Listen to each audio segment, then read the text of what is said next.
The What to Read Next podcast helps you build a TBR of future favorite books. In each episode, Lori and Maine interviews authors and book influencers to recommend books they loved for you to pick up today. If you're an avid reader, always looking for your next great read, then the show's for you. Hi, Lexi. Welcome to our What to Read Next podcast. Hi. So happy to have you back. I was just telling you, you were here, you were one of those early author interviews that I did before the olden times. So, and it's been 20 years. That's how it feels like. Right. It feels like it. It feels like it. Well, I'm very happy you're having me back. Thank you. Yeah, I am so excited. You're actually one of my most read authors. So I've been on your backlist because you are the gift that keeps on giving, that gives us so many books and so many worlds. So I love to hear that. So tell us what you've been up to, or what you've been up to. So it's probably the exact same thing as 2018.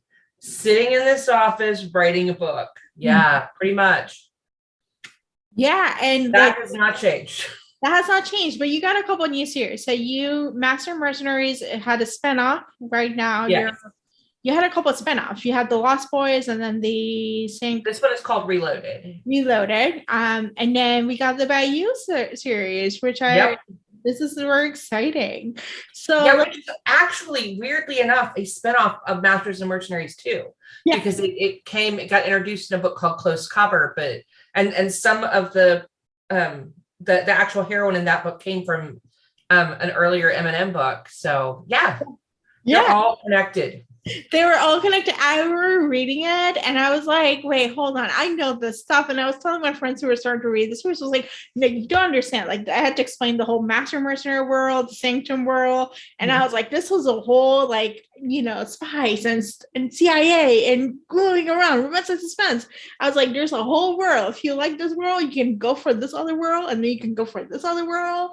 And your friends are probably like, that feels real complex. It's not, though. It really isn't. I know it sounds like it's really complex. It's real simple. But and I was like, it's just once you start binging one, you cannot stop. I spent a trip, literally binging a Master of Mercenaries. Because I started with your Berkeley series, Ruthless, I think it was. So I started with that series, and then I ended up moving to, I was like, wait, there's the Bodyguards had their own books. And I was like, I didn't realize there was the whole world. And I literally binged for a month, all whatever book was available, including the cookbooks, including the food books. There was a bunch of books. So that means I've properly done my job. Yes. Yes. So, okay.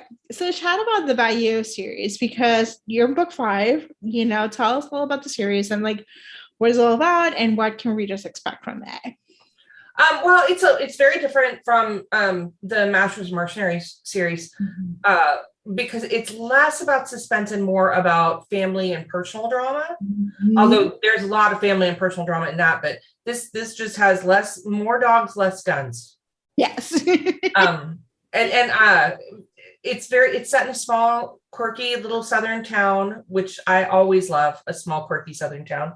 If you've ever driven through the South, there are these really weird places that show up that you can't find anywhere else. Mm-hmm.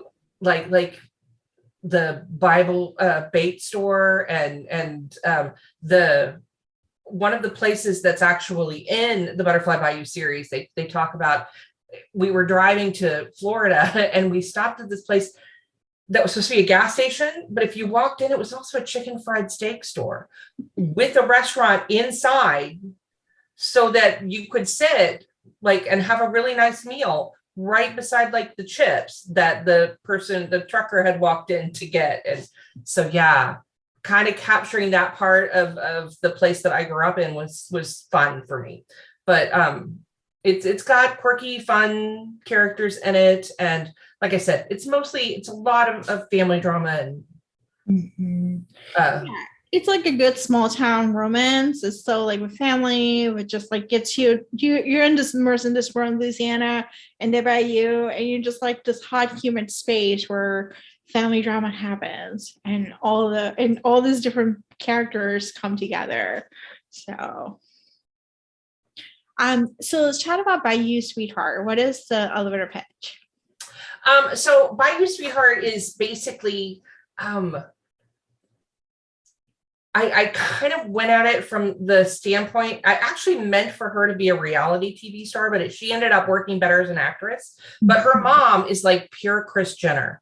Like her mom has 2 girls, and she had a bad situation that she was in, and she's making the best of it.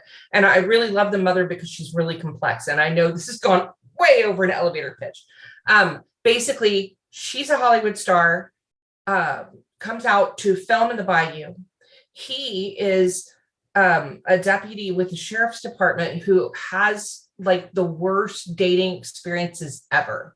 Mm-hmm. And they kind of end up falling in together and falling in love. And then the world explodes because of a lot of drama from her past. So, woo! I love this. And so I'm assuming you're a fan of, or you have watched the Kardashians, you know. Oh, yeah, absolutely.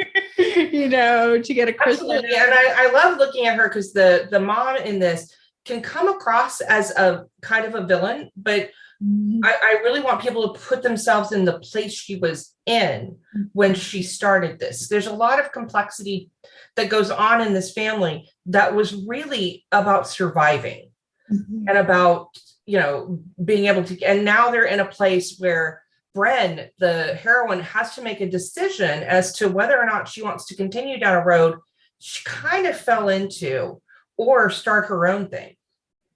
I love this. All right. So what are you working next? Well, my book that comes out next is actually called Delighted. And it is, they call it a novella, but it's actually 70,000 words. So it's as long as most novels. It's just, I write really long books. Yeah. And it's about a long-term character in my Master's Mercenary series named Boomer. Oh, your book? Yes. And it is absolutely the happiest book I've probably written in 10 years.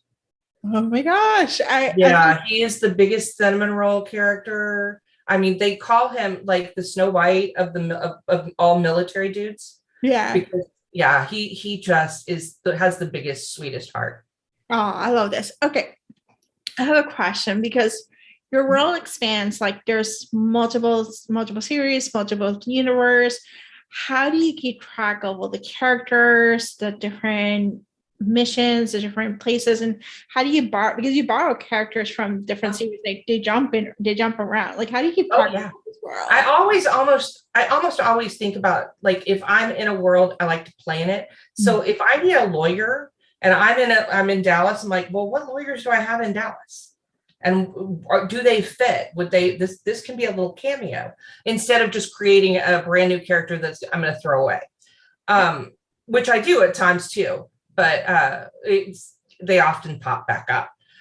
The way I keep track is that I have a very smart woman who is my best friend in the whole world and also my editor and assistant. And as she goes through reading, she keeps what we call the Bible, the M&M Bible. And I think it's up to like 400 pages now.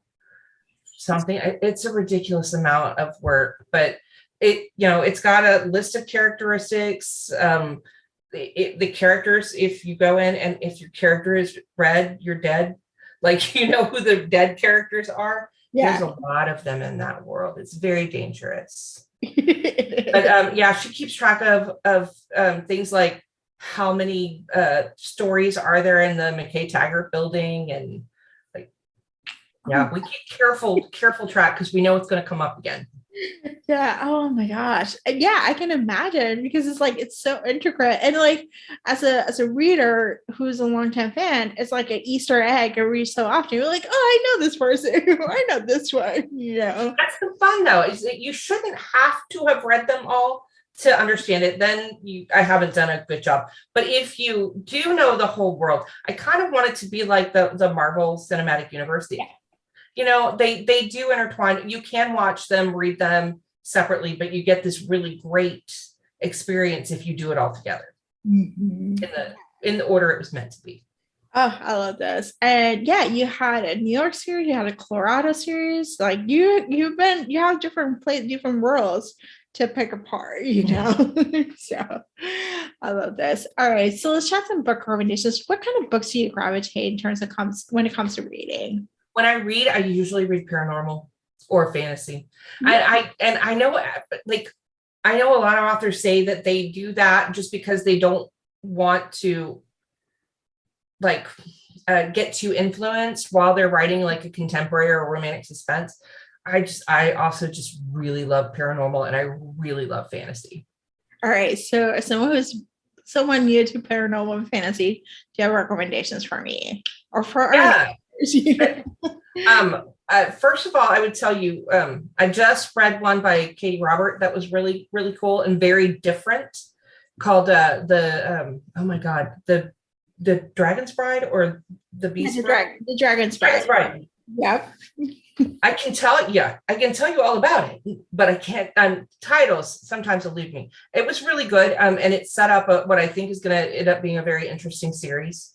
Um, I love Sarah Moss. Everybody loves Sarah Moss. Everybody's probably already read Sarah Moss, but if you haven't read Sarah Moss, read A Court of Thorn and Roses. I love Larissa Ione, who writes a series called Demonica. Yeah. I actually think Larissa is very close to, in tone, to what I write. Mhm. So if you like really, really contemporary, sarcastic, like really easy to read, Mhm. sometimes paranormal can feel very heavy, and hers does not. Even though she deals with some of like really dark subjects, it always feels light to me. And then I would suggest Rebecca Zanetti too. I love this. And Larissa wrote a Master Mercenary World. She did. I did read that. I remember reading. I was like, oh, I need to read more of this.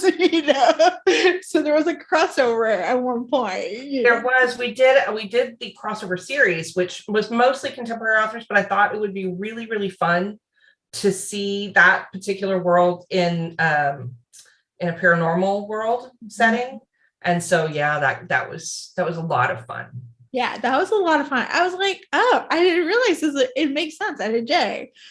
So so that was like, just a little Easter egg there. I love this. And Rebecca Zanetti, I love her writing. I think she can do no wrong. Yeah, she's also one who is so easy to read and get kind of fall into it. Sometimes the writing style, while it's really great, it can take you a while to get used to it.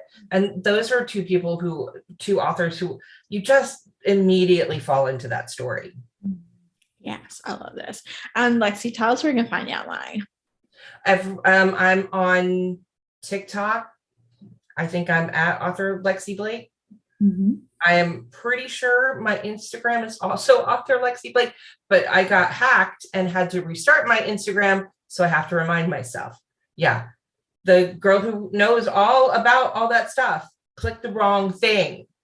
I clicked the wrong thing, and I actually got hacked, and they actually tried to hold me for ransom, and I was like, I'll just start again. It was really funny. It was very, yeah. I'm sorry. Facebook, at author Lexi Blake. And on Facebook, I have a group called Lexi's Literary Universe, where we talk about the books, and I'm in there all the time posting stuff. And Twitter, I'm author Lexi Blake. Thank you, Lexi, for being on the show. Thank you so much. It was so good to see you again.